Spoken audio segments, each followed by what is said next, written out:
Impromptu of Frédéric Chopin is one of the most beautiful pieces ever written.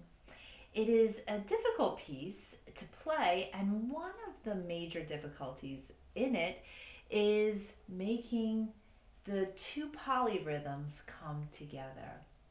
Without a clear understanding how to break this down and how to really understand and practice it efficiently, a lot of time could be wasted and it could get frustrating, and you might even be tempted to give up.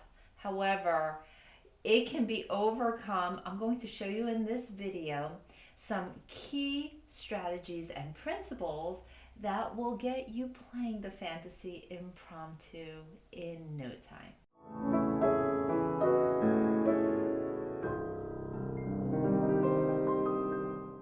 Chopin, when he created his music, he created a musical alchemy, combining incredible harmonies and also incredible rhythms together, making something new. And it is a feature in many of his pieces. In fact, one piece that I'm studying right now is his prelude in F sharp minor, where he does this polyrhythm. So it is a feature that creates this incredible drama and intensity, momentum, and it really does sound like magic. I'll never forget when I was learning the Fantasie Impromptu. It was one of my first introductions to Chopin as a student, and I just was confused for a long time by how to make two rhythms come together.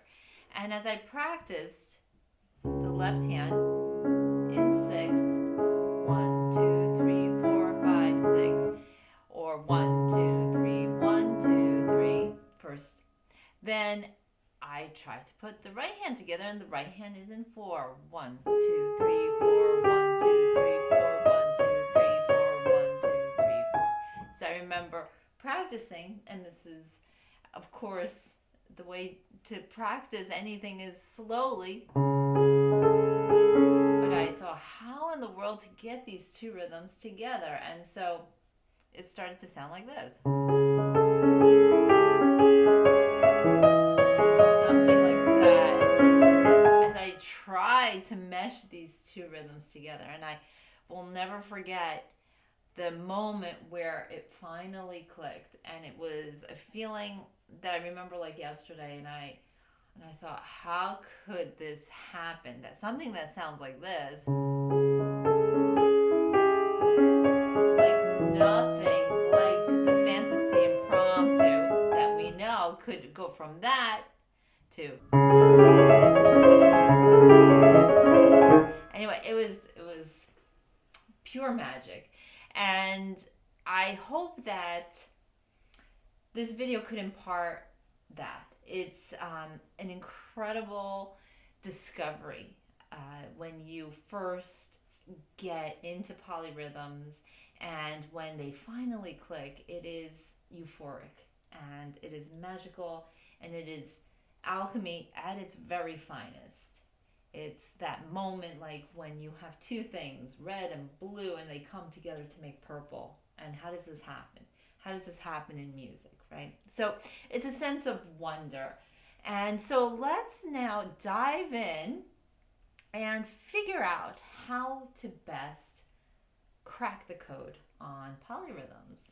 So when it comes to polyrhythms, there is a final effect of letting it just sort of swell and feel right, and it just starts to congeal together. But before that can happen, there has to be a real analytical process where there is understanding of the mathematics behind this. So when we look at the Chopin Impromptu, we see that in the left hand we have triplets, and in the right hand we have 4 notes. And so the challenge is how to mathematically be able to understand the subdivision. Where in time does the triplet go? Where in time does the 4/16 notes go, and how do they work together? So in order to understand how we subdivide time, we have to find the closest multiple that is related to both 3 and 4. And so just some simple addition, multiplication gives us that 12 is the most common multiple. So now let's see our timeline. Okay, so if you look right here, what I've done is I created a timeline where we have the numbers 1 through 12, which is the multiple that we figured out on our timeline grid. The bottom represents triplets, and the top represents the 4/16 notes. 12 divided by 3 means every 4 counts we're going to have one of our triplets, whereas in the right hand, 4 divided by 3 means every 3 notches we are going to have the right hand. So it helps us to visualize this on a timeline and see where our beats occur. So if we are to count and just count the numbers and count the notes in a line where they occur on the beats, it would sound something like this. 1, 2, 3, 4, 5, 6, 7, 8, 9, 10, 11, 12. So this might seem a little bit tricky, especially this is not the way that you will practice it necessarily, but it's a good thing to understand how those note values work and how this works in the timeline, because you will notice that there is a fairly uneven spacing. Like you notice that there is a larger gap between the first beat and the first beat. You have always the 2 hands, they play together. So this is an essential pulse point to know. The next note will be right. It comes in on the 4th beat. The left hand comes right after on the 5th beat. And then after that, we get on the 7th beat. So there's a little extra waiting time for the right hand note. And then on the 9th beat, the left hand note. And then right away on the 10th beat, we have the right hand note. So one gets a sense that there are places where those left hand to right hand notes come in a little bit closer. So a good way to practice this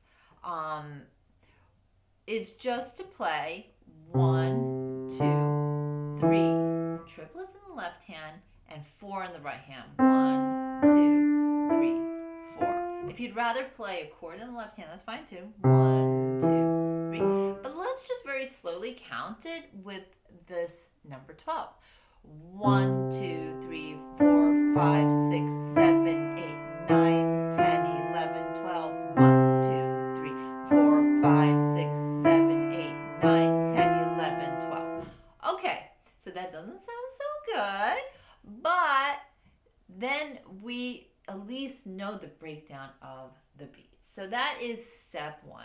Practice that so you can just get the sense of the even distribution of the counts. Okay, the next step is, if this is a new concept of polyrhythms, let's just take it down to 2 against 3, which is a slightly easier form of understanding polyrhythms. And for that, I have a little mnemonic device which will help. So let's say your right hand is doing triplets and your left hand has 2 beats. So we have duple meter in the left hand and triple meter in the right hand. So you can break it down like this, using this very, very inventive little phrase that somebody once taught me: 1 cup of tea. All right, so how will this break down? Okay, we have 1, we'll be hands together, 1 cup of tea. So what is curious is that the word of is the left hand second note, and that happens right after the right hand note. And again, if we refer back to our timeline with the 12 beats, we notice that that is in keeping with the same pattern that we had in 12, where we had 1, 2, 3, 4, 5, right? So we had that very quick succession. Here we have the same thing. So we understand it now instead of with numbers, but with words. So 1 cup of tea, 1 cup of tea. And if you'd like to progress that into a scale, 1 cup of tea, 1 cup of tea, 1 cup of tea, 1 cup of tea, 1 cup of tea, 1 cup of tea, 1 cup of tea. Okay? So that's another way to get into the feel of the polyrhythm. Okay, and the final step, now that you are working and you understand the mathematical value and the distribution of the counts and how time is subdivided, now we have to start to play and make music with this stuff. So one thing that I would suggest, take out the triplet in the left hand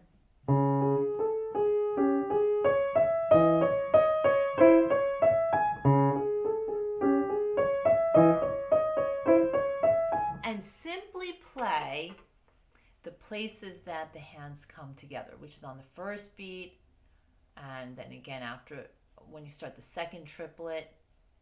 So every triplet in the left hand lines up with every right hand group of 4, just like this. So it's really important to see that and to feel that pulse.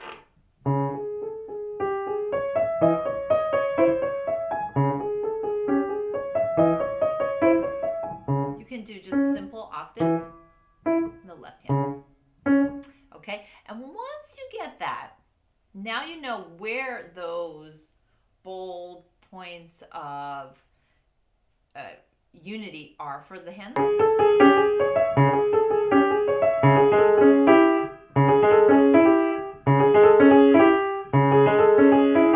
So together, we have a rest there, but right, left, right, right, left, right, left, right, left, right. Together. Right, left, together.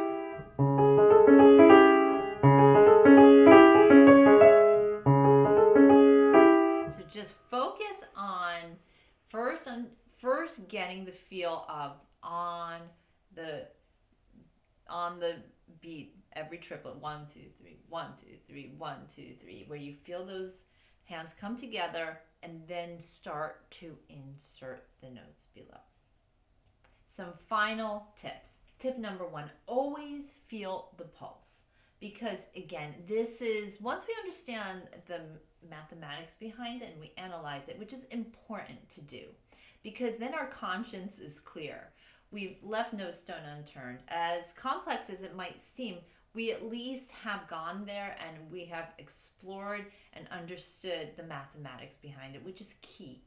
And in the future, I'll be making videos about passages many times. This happens in Mozart and Beethoven, so many times in Chopin, where he'll give us a left hand, certain number of notes, and then the right hand is doing like 11 notes on top of 4 left hand notes or 6 left hand notes, you know, and so you have to subdivide, and a lot of times it's unclear how to do so, and a lot of times we just play it, so we just sort of smush in those notes kind of like into a burrito, like overstuffing a burrito, but it never feels right because we don't understand the math behind it, and it sounds way more effective and elegant when there is a mathematical structure and how to subdivide that. That will be an upcoming video.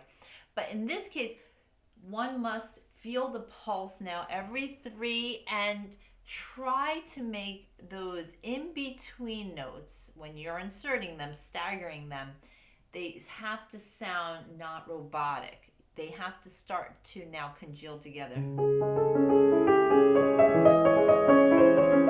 And the key is not to let it sound like one hand is waiting for another, so you don't have,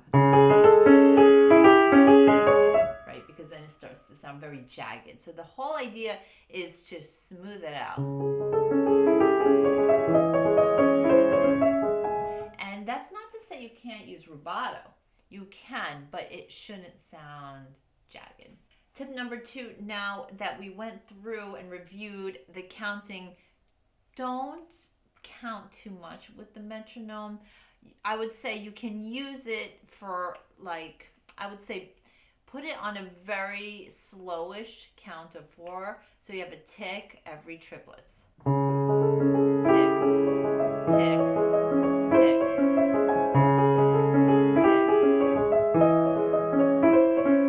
So at least it shows you where those points are. And then the last step, once you really start to get into the groove of this, and again, it's going to feel like, I don't know, like riding a bicycle for the first time, or, you know, like just any exhilarating feeling where you think, how am I ever going to get over the mechanics of this? And it starts to come together, and it's so fantastic a feeling. But the last step is to sort of feel it in a wave. Music, just like life, like the rhythms inside of our body, the heartbeat, the way that our blood circulates, everything has a pulse, everything moves in waves. I don't think it's an accident that Pablo Casals, one of the greatest cellists in history, used to love to spend time at the ocean, listening to the ocean waves and watching how they moved. And that's how he learned to shape his phrases. And so when we are embarking in polyrhythms, the last point I would like to leave you with is to maintain the wisdom of the wave. Not to forget that. In the complexity and trying to figure this thing out like a Rubik's Cube, remember that at the end it is a wave, and it is a pulse, and it is something that's meant to be organic. It is something magical. And so you can certainly, have some fun with it and feel that push and pull like those waves.